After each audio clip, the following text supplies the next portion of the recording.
नमस्कार, मैं हूं मनोज सैनी। जीना इसी का नाम है। आज फिर एक नए विषय के साथ आपसे रूबरू होंगे। विषय होगा उत्कृष्ट कैसे बना जाए।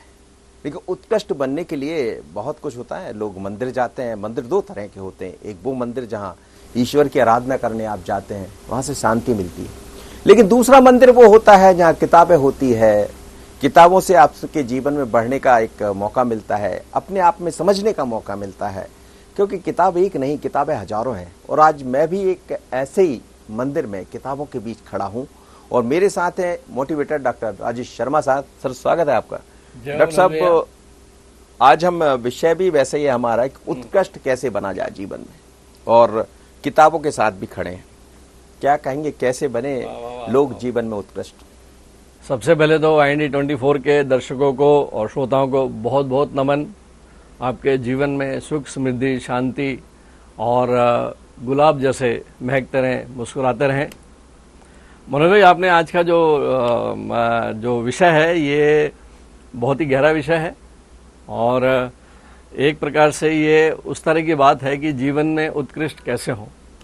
ये लगभग ऐसी सवाल है कि आपके पास जो संदूक है, आपका खजाना है, उसमें अरबों खरबों की संपत्ति है, उसमें सोना, हीरे, मोती सारे के सारे हैं और आप उस पर बैठे हो और आपको पता नहीं क्या उस पर बैठे हो। और फिर आप लोगों से पूछो कि अमीर कैसे बने, जबकि आप बैठे ही उस संपत्ति में हो। तो आपका जीवन है तो जीवन उत्कृष्ट ही होगा, क्योंकि जीवन जो है ईश्वर का दिया हुआ जीवन है। लेकिन हम आंखें बंद कर लेते हैं उस तरफ से, हम बाह्य जगत में चले जाते हैं। लेकिन हाँ, ये जो सवाल है, जो हम अपने जीवन को उत्कृष्ट कैसे बनाएं, तो ये जापानीज में एक शब्द है मनोज भाई साहब जी, जिसका नाम है काइज़न। Kaizen, KAIZEN, kaizen.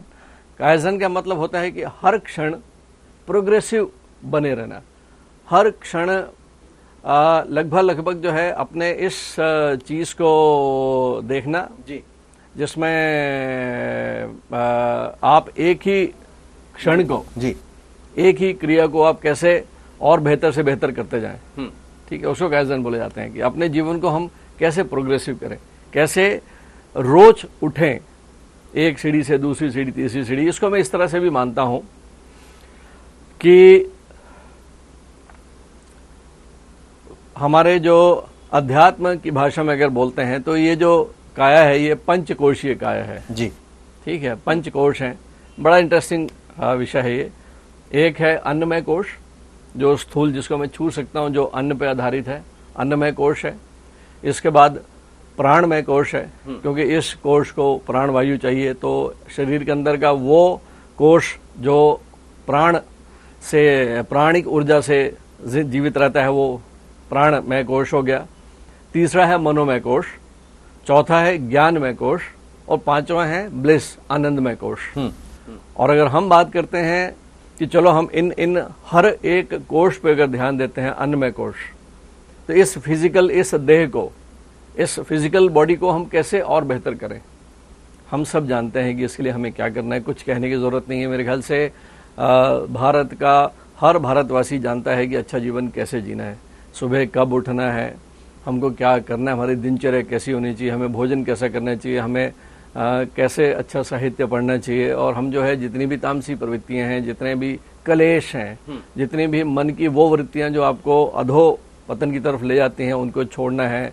लालच है, द्वेष है, नफरत है, वगैरह वगैरह जो भी है, इनको बोलने की आवश्यकता नहीं है, हम सब जानते हैं। लेकिन ये जो आप कह रहे हैं, लालच है, द्वेष है और वगैरह वगैरह जिनका आप जिक्र कर रहे हैं, ये कैसे? क्योंकि ये जब आप छोड़ेंगे तो फिर वही है कि आजकल हम उसी तरफ चले जाएंगे। दुनिया बदल रही है, दुनिया के साथ आपको चलना है। उत्कृष्ट एक बहुत बड़ा लफ्ज है। आपका यदि हमने एक संकल्प लिया, जैसे मैं बात करता हूं कि जब तक मेरे मन में ही ये जिज्ञासा या मेरे मन में ही ये संकल्प नहीं होगा कि मुझे अब जीवन में उठना है, सबसे पहले तो ये संकल्प लेना होगा।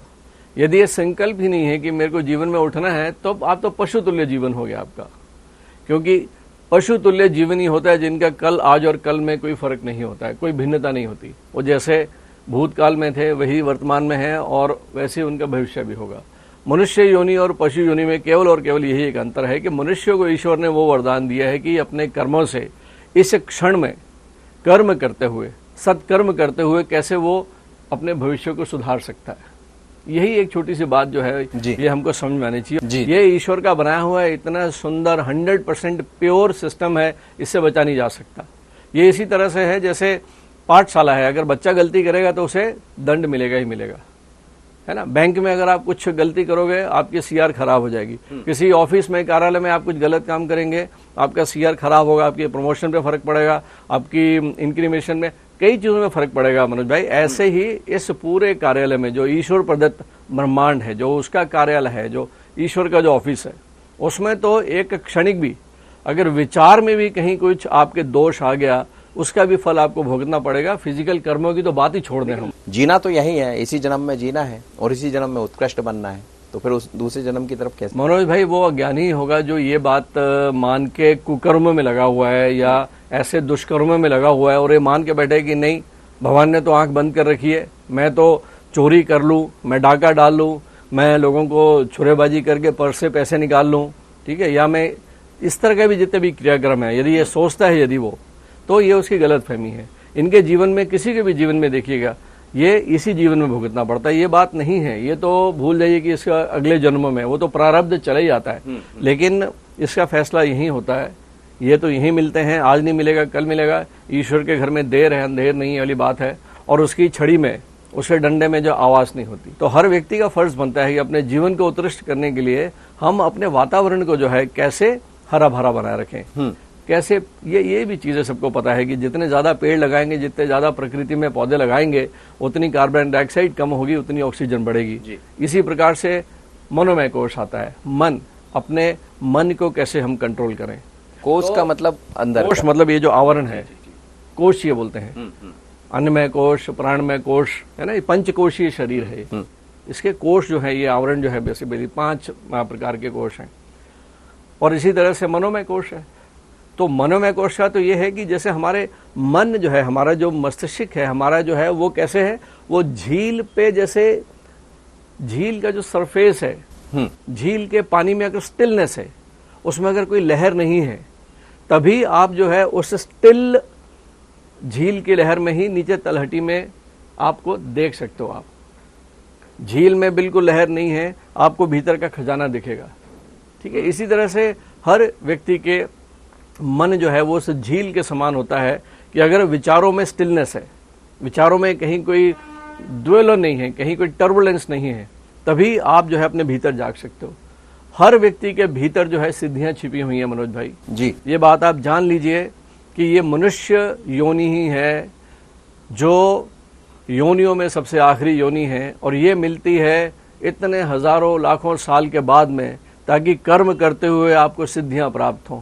आप देखेंगे कि इसी मनुष्य योनि में ही, ठीक है, कोई इतना धनवान है, कोई कुबेर है, इसी योनि में तो कोई साइंटिस्ट है, कहीं आइंस्टीन है, कहीं कोई सबसे रईस व्यक्ति है, जी। कहीं सबसे बड़ा लेखक है।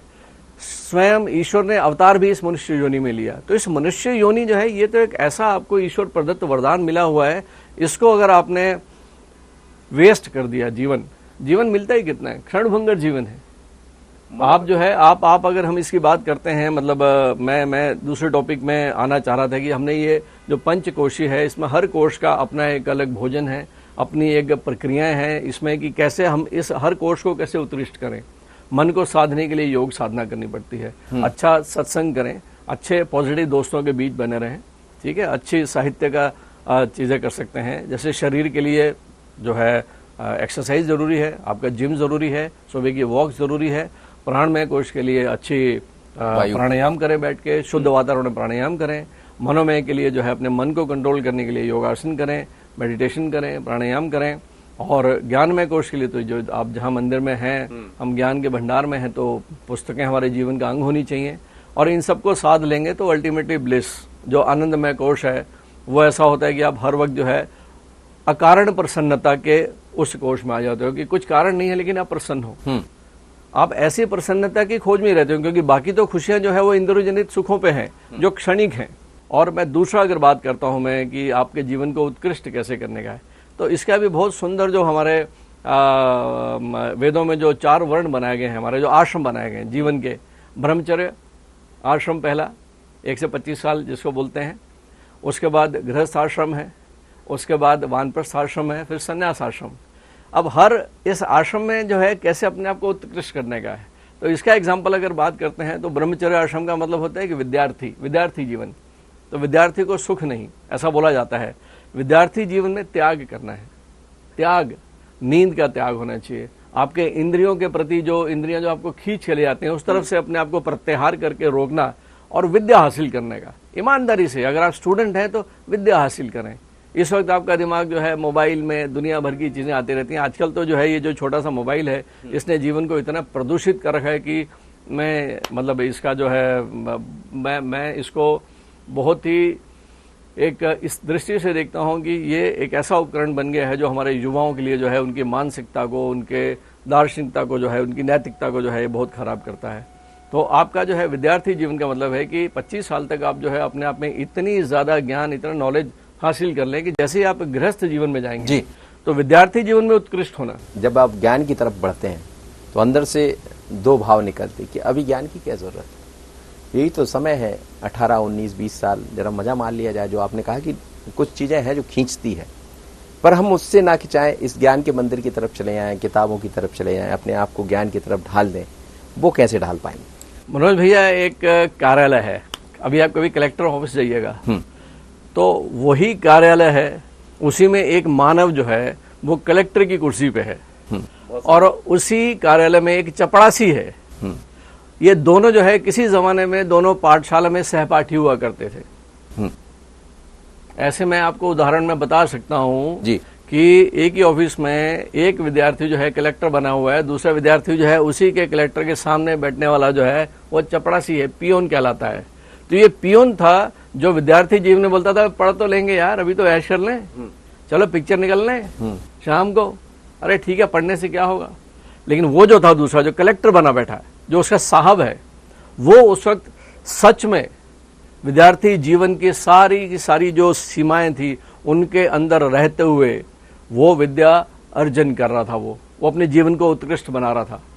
जो इंद्रिय में सुख है, जो उनको त्याग करके वो उस वक्त पढ़ रहा था, क्योंकि उसे पढ़ना ही था। अब इसका फल जीवन में ये मिला कि वो उसका परिवार कैसे बढ़ता जाएगा। मतलब आपने जो आपका बचपन है, जिसे आप ज्ञान की आप जो बात कर रहे हैं, ज्ञान कोश की बात आप कर रहे हैं, जहां हम पहुंच रहे हैं, मतलब एक निर्धारित समय में हमें उसको संभालना है। तो जो हमारे जो है आश्रम जो है हमारे, जो उनको मैं बता रहा था जी, अल्टीमेटली फिर वही बात है कि जीवन को उत्कृष्ट कैसे बनाए।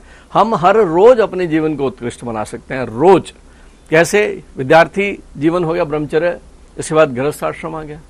अब गृहस्थ आश्रम में आपको जो है आपको घर गृहस्थी भी बनानी है, आपका परिवार भी है, आपके बच्चे होंगे, आपका कार्यालय होगा, आपका बिजनेस होगा, आपका व्यापार होगा। तमाम वैभव जो है आपको गृहस्थ आश्रम में कमाने का पूरा अधिकार है, पूरा अधिकार है।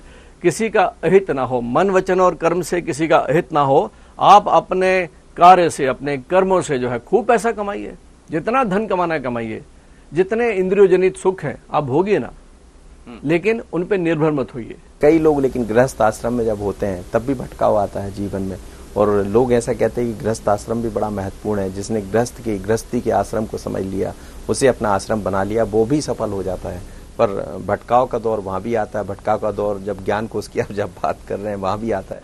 हर लम्हे में है मनोज भैया। देखिए, हम अपने सौर परिवार में पृथ्वी पे हैं, पृथ्वी के हम वासी हैं। पृथ्वी को मृत्यु लोक भी कहा गया है। मृत्यु का मतलब ही होता है पतन, ठीक है। तो यहाँ तो बाय डिफॉल्ट, यहाँ तो जो है पत्थर फेंकेंगे तो ऊपर नहीं जाएगा, पत्थर तो नीचे जाएगा बाय डिफॉल्ट। तो अगर आप जो है अपनी ऊर्जा को आपने अगर ठीक से संधारण नहीं किया तो आप तो अधोगति में जा रहे हो, फ्री में लुढ़क रहे हो आप। तामसी प्रवृत्तियां जो हैं, ये प्रकृति त्रिगुणी प्रकृति कहा जाता है, तम, रज और सत। तम मतलब नीचे, ठीक है। बहुत आसानी से जो है चार दोस्त हैं, गप मार रहे हैं बैठ के और मस्ती चल रही है, सदुपयोग नहीं हो रहा है, गपशप में समय निकल गया। ठीक है, वंस इन ए वाइल चलता है, लेकिन रोज शाम की महफिल या चार दो, वो है ना गाना, जहाँ चार यार मिल जाएं वहीं रात हो गुलजार। तो ये तो देखिए गाने भी ऐसे बन गए हैं कि रातों को गुलजार करने के लिए चार दोस्त आवश्यक है। तो बुरी बात नहीं है, मैं मना नहीं करता, लेकिन संगति जो है वो सत्संग की ज्यादा अच्छी है। उस संगति में जो है कहीं प्लानिंग हो रही हो कि चलो उसको कैसे टोपी पहनाया जाए, आज बॉस किसी जेब पे डाका डाला जाए, ठीक है, तो ये दुर्गुण है, ये भुगतने पड़ते हैं। ये शॉर्टकट है पैसा कमाने का, लेकिन ये फलता नहीं है पैसा। कहने में बहुत अच्छा लगता है, नहीं, दाल कहने में रोटी, दाल रोटी से क्या जीवन चलता है क्या? मनोज भैया देखिए, कोविड ने बहुत लोगों को उनके जीवन में सात्विकता लेके आया है। मैं ऐसे बहुत से लोगों को जानता हूँ, कुछ लोगों को तो वैराग्य भी हो गया है, लेकिन मैं इस बात को भी उचित नहीं मानता कि जो है, क्योंकि हमने इस कोविड में दूसरी लहर में बहुत अपनों को जाते हुए देखा, तो लोग बाग ये कह रहे हैं कि सर सब धरा का धरा रह जाता है। हम सपने देखने में मतलब लगे रहते हैं कि हम कल ये कर लेंगे, परसों ये कर लेंगे, और क्षणिक भंगुर जीवन जो है पानी के बुलबुले के समान फूट गया। तो क्या करना है जीवन में? ऐसे हताश नहीं होने का, ऐसा वैराग्य भी नहीं चाहिए, ठीक है। उल्टा ये है कि हाँ, ये जो भी व्यवस्थाएं थी हम उनका सामना करें, हम अच्छे अस्पताल बनाएं, हम अपने शरीर को उतना इम्यून करके रखें अपने कर्मों द्वारा, अपनी रोज की दिनचर्या को इतना अच्छा कर लें कि हमारे अंदर की इम्यूनिटी अच्छी इतनी स्ट्रांग हो जाए कि ऐसे कोई भी वायरस आए लेकिन मैं आप भी अपने जीवन को याद करिएगा, जितना मैं समझ पा रहा हूँ।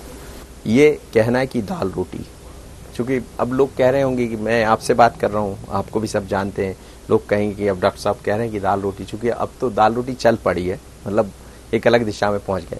लेकिन आपका जो विद्यार्थी जीवन है वो कैसा रहा? क्योंकि वो समझना चाहूंगा मैं, और वो लोग भी समझना चाहेंगे कि उत्कृष्ट आपने कैसे अपने जीवन को बना लिया है, कहाँ आप चूक नहीं किए जो आज उत्कृष्टता की तरफ आगे बढ़ रहे हैं। ये बहुत ही पर्सनल सा सवाल हो गया मनोज भाई, इसलिए हो गया मेरा जीवन, लोग मुझसे सवाल या आपसे सोच रहे होंगे। मेरा जीवन उत्कृष्ट नहीं है। मैं खुद इस प्रयास में जरूर लगा रहता हूँ कि कम से कम जो है मैं अपने इस वर्तमान क्षण को जो है मैं कम से कम इस तरह से बिताऊं कि मेरा आने वाला जो कल है वो बेहतर हो, हर तरह से बेहतर हो। और जहाँ तक बात है, मैं इसका पूरा श्रेय जो है मेरे माँ बाप को दूंगा। मैं दर्शकों के सामने इस बात को स्वीकार करता हूँ कि मुझे पढ़ने में बहुत ज़्यादा दिलचस्पी नहीं होती थी। हमेशा जो है मैंने मेरे पिताजी की और मेरी अम्मा की मार खा खा के पढ़ा, क्योंकि जो है वो पिताजी अच्छा खासा जो है सुताई लगाते थे और उस डर के हमारे मुझे पढ़ना पड़ता था, क्योंकि मैं अकेला हूँ, भाई बहन नहीं थे। तो मेरा जीवन थोड़ा बहुमुखी रहा है। मेरे बहुत अच्छे दोस्त रहे हैं बचपन के, आज भी हमारे बचपन के दोस्त साथ में हैं। और पिताजी का गुस्सा बहुत ज़्यादा था, मैं तो पिटा ही पिटा, लेकिन मेरे दोस्त भी जो हैं वो पिटे हैं। मतलब आज भी हम बैठ के बात करते हैं तो घंटों इस बात पे होती है कि कैसे पिताजी का गुस्सा उन पे भी निकलता था। मैथ्स के बहुत अच्छे ज्ञाता थे मेरे पिताजी, तो उनके सामने जो है डर के मारे जो है वो चार चौके 16 की जगह 17 या 15 ही होता था। छोटी छोटी गलतियां हो जाती थी डर के मारे, लेकिन अच्छी खासी पिटाई खाई मैंने। लेकिन हाँ, दिमाग से जरूर तेज था। कम पढ़ के भी जो है हमेशा मैं अव्वल ही रहा क्लास में, फर्स्ट सेकंड थर्ड, मतलब इसमें ही हमेशा मैंने पोजीशन बनाई। और उसके बाद जो है जब मेडिकल में आने के बाद नहीं, लेकिन जो एक धुन होती है उसके बाद जो है ना, आपको जो है मतलब एक चुनौती हो जाती है कि मैं कुछ करके दिखाना चाहता हूँ। एक चैलेंज होता है बेसिकली। yes. वो जो जिद है, वो जो जुनून है बेसिकली, वो आपके अंदर जो है जो वो ठंडा नहीं होना चाहिए। वो जो जिद है, उत्कृष्ट होने की जिद, कि मैं जो है मतलब मैं बच्चों को भी मैं सिखाता हूँ कि आप जो है अपनी क्लास में भी, आप जहाँ भी हैं, अपने उस फर्स्ट 10% में आने की कोशिश करिए। अगर आपकी क्लास में 100 बच्चे हैं स्टूडेंट्स के लिए, तो आपको प्रयास होना चाहिए कि हम हमेशा पहले 10 में रहें, हमेशा पहले 10 में रहें। और उसके लिए जो है आपको अपना प्राथमिक लक्ष्य जो है वो आपको हमेशा याद रहना चाहिए। विद्यार्थी का प्राथमिक लक्ष्य जो है उसे विद्या अर्जन करना है, और विद्या अर्जन करने का सर्टिफिकेट जो है वो परीक्षा देती है। इसलिए जो है 12 महीने पढ़ने के बाद में हम जब परीक्षा देते हैं, तो जब तक एक चुनौती सामना नहीं करोगे, परीक्षा मतलब कठिन घड़ी है, वो परीक्षा में पसीने निकल जाते हैं, क्योंकि साल भर का आंकलन जो है आपका 3 घंटे में होना है। तो वो 3 घंटे में परीक्षा में पास होने के बाद में अव्वल नंबर आने के बाद फिर आपका उत्कृष्ट जीवन आता है। आप जो है 6वीं से 7वीं सीढ़ी पे आते हो, 7वीं से 8वीं सीढ़ी पे। फिर ये जीवन में भी चलता रहता है। जीवन में भी जब जब कठिन समय आया, इसका मतलब ये है कि ईश्वर जो है आपका परीक्षा ले रहा है।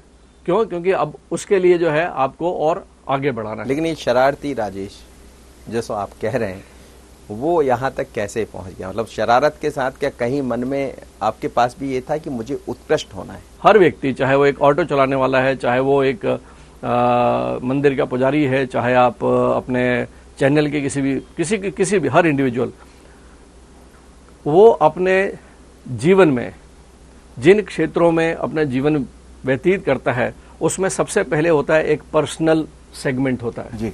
मेरा पर्सनल सेगमेंट, जो मैं ही शेयर करता हूं अपने साथ में। हो सकता है कि मेरे अंदर की कुछ चीजें हैं, मेरे अंदर की कुछ वृत्तियां हैं, मेरे अंदर के कुछ विचार हैं, मैं नहीं शेयर करता, लेकिन मैं खुद जानता हूं कि मेरे अंदर क्या कमजोरियां हैं और मेरी वीकनेस क्या है, मेरे स्ट्रेंथ क्या है। आप अपने प्रति ईमानदार रहिए और देखिए कि क्या कमजोरी थी, उसको आप पूरा करने का प्रयास करें ईमानदारी के साथ में। ये आपको देखने का है, ये आपको अवलोकन करना है अपने आप का, एक साक्षी भाव से देखना है कि मेरे अंदर के विचार कैसे हैं, मैं कैसे रहता हूं। ये हो गया फैमिली का। फैमिली के बाद प्रोफेशनल, आपने जो विद्या हासिल की है, जब आप अपने ऑफिस में जाते हैं, ऑफ कोर्स पैसा कमाने के लिए हम सब कोशिश करते हैं, मेहनत करते हैं, चाहे किसी का हॉस्पिटल है, चाहे किसी की न्यूज़ चैनल है, चाहे किसी का कोई कोचिंग क्लास है, चाहे कोई सीए है या कोई बैंक का कर्मी है। आप जब भी अपने उस कार्यालय में काम करते हैं तो आपकी बिलोंगिंगनेस कितनी है, आप ईमानदारी से कितना देते हो, आपको जो तनख्वाह मिल रही है उस तनख्वाह का कितने गुना ज़्यादा आप देते हैं, तो ये आपका प्रोफेशनल हो गया। यहाँ पे उत्कृष्ट होइए हर फील्ड पे, पर्सनल लेवल पे, फैमिली लेवल पे, प्रोफेशनल लेवल पे। उसके बाद आ जाता है आपका फाइनेंशियल लेवल, आपका आर्थिक रूप से जो है कोशिश करें कि किसी का अहित ना हो, आपकी कमाई के साधनों में जो है कोई प्रदूषण ना हो, आपका किसी का अहित ना हो। कोई इस तरह की चीज़ें होती हैं कि किसी के काम रोक के जो है आप अनचाहे चीज़ें करते हैं, उसका अंत बुरा होता है। उसके बाद आ जाता है आपका सोशल, सोसाइटी। भी सोसाइटी में सब चीज़ें मिलती हैं, सब चीज़ें मिलने के बाद आप समाज को क्या देना चाहते हो, तो समाज को वापस करने का जो अंदर में भाव है वो आपके अंदर में होना चाहिए। और उसके बाद स्पिरिचुअल है, लेकिन ये हर फील्ड पे आपको उत्कृष्ट होना है। आपको देखना है कि मैं रोज कैसे, कल से आज कैसे बेहतर बनूं, तो ये जिद होनी चाहिए, ये संकल्प होना चाहिए।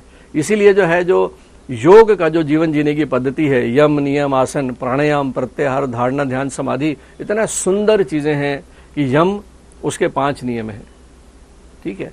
ऐसे ही यम नियम उसके 5 चीजें हैं, बड़ा सुंदर है ये यम नियम। आसन केवल फिजिकल बॉडी के लिए, कि आपका शरीर जब तक सुडौल नहीं होगा तब तक जीवन के सारे मजे हैं अधूरे हैं।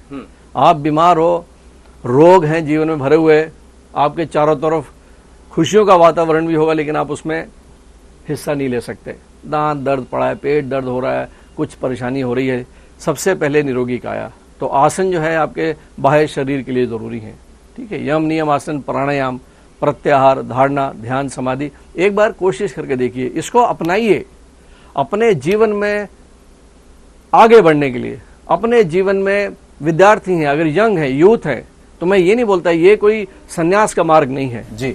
तो जितने भी मल्टीनेशनल कंपनी के जितने भी सीईओज हैं, बाहर के पाश्चात्य देशों ने इस पद्धति को अडॉप्ट किया है।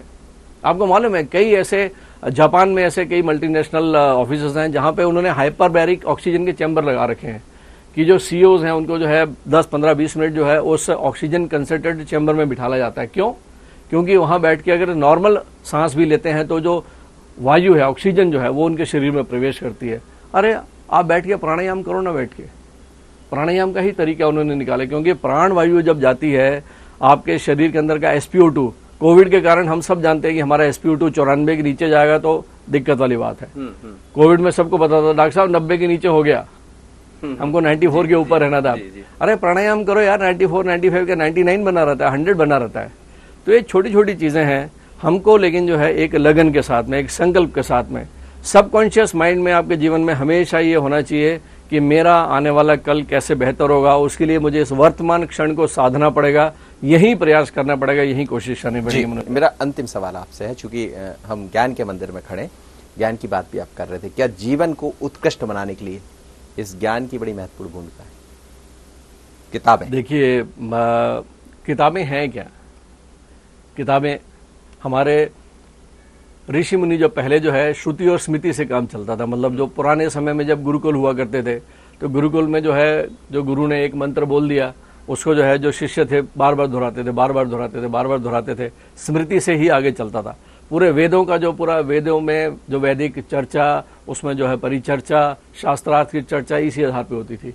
आप सोचो उनकी स्मृति कितनी तेज होगी, उनकी कितनी तेज होगी। क्यों? क्योंकि जो है वो नेचर के नियमों के साथ अपने आप को सिंक्रोनाइज करते थे। सुबह ब्रह्म मुहूर्त में उठना, सूर्योदय से पहले उठना, अपनी नित्य क्रिया करके जो है अपने शरीर को साधना, उसके बाद जो है फिर ओम शांति का पाठ करने के बाद में जो है फिर आपने लेसन्स को पढ़ना। आज भी जो है जो लोग जो है सूर्योदय से पहले उठते हैं उनका जीवन देखते हैं तो उनको ब्लड प्रेशर, उनको हार्ट अटैक, उनको ब्रेन हिमरेज के चांसेस जो हैं वो बहुत क्षीण है। मैं नहीं कहता, ये मेडिकल साइंस के रिसर्च पेपर बोलते हैं। ठीक है, आप अपनी दिनचर्या को अपने सर्केडियन रिदम के साथ में बांध लें। ठीक है, सोने से 2-2.5 घंटे पहले भोजन कर लें। ठीक है, भोजन की मात्रा नियमित रखें, पेट भरने तक मत खाएं। आपके शरीर में एहसास नहीं होना चाहिए कि हाँ दादा अब मजा आ गया, तृप्ति हो गई, ये गलत है। ठीक है, आप जो है जीने के लिए खाएं, खाने के लिए मत जिए। क्योंकि सारा का सारा खेल, नेचुरोपैथी तो बोलती है कि सारी बीमारी की जड़ों में केवल और केवल आपका भोजन है, कि कैसा भोजन लेते हैं, जो भोजन बना रहा है उसके विचार कैसे हैं।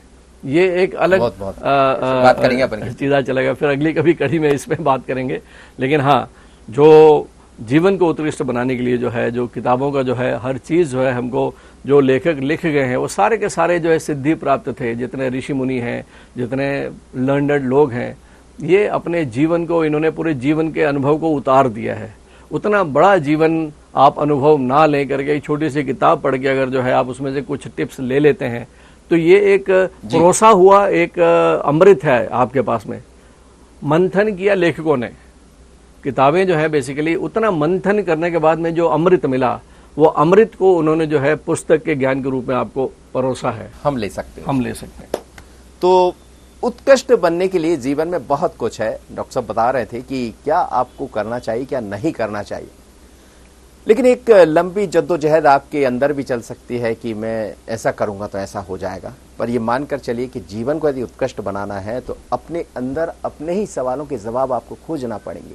और जिस दिन आपने ये तय कर लिया, यानी आपने जिद कर ली कि नहीं मुझे तो उत्कृष्ट ही बनना है, तो फिर आपको कोई नहीं रोक पाएगा। उसके लिए किताब पढ़ सकते हैं आप, उसके लिए एक अच्छा जीवन जी सकते हैं, उसके लिए प्राण वायु ले सकते हैं आप, सुबह उठते जल्दी कर सकते हैं, जो भी जितना जो कुछ आपका नया कर सकते हैं वो आप करते रहिए, तो फिर आपको कोई नहीं रोकेगा जीवन में उत्कृष्ट बनने से।